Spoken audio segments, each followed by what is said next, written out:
শুধুমাত্র এই রাষ্ট্রকে পরিবর্তন করতে পারে। কোরআন শুধুমাত্র এই রাষ্ট্রের মধ্যে ইনসাফ প্রতিষ্ঠা করতে পারে।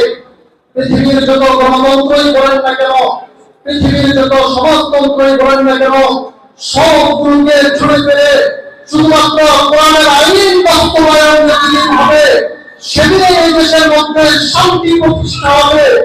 অন্যথায় এই পৃথিবীতে শান্তি প্রতিষ্ঠা করার জন্য কোন গণতন্ত্র আর সমাজতন্ত্র কোনদিনও পারবে না, আজ পর্যন্ত পারেও নাই।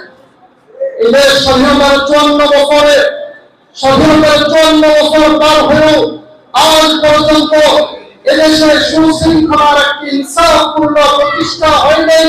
এজন্যই কারণ এদেশে এখন পর্যন্ত কোরআনকে মাইনাস করে তন্ত্র আর মন্ত্র দিয়ে তারা এই দেশকে সাজাইতে চায়।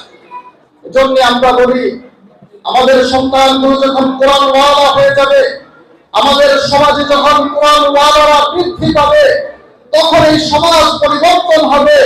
এই সমাজ পরিবর্তন হতে হবে, প্রতিটা মানুষকে আর নাগরিককে কোরআন ওয়ালা হতে হবে। আল্লাহ তাআলা আমাদেরকে তৌফিক দান করুন, সকলে পড়ছি আমিন।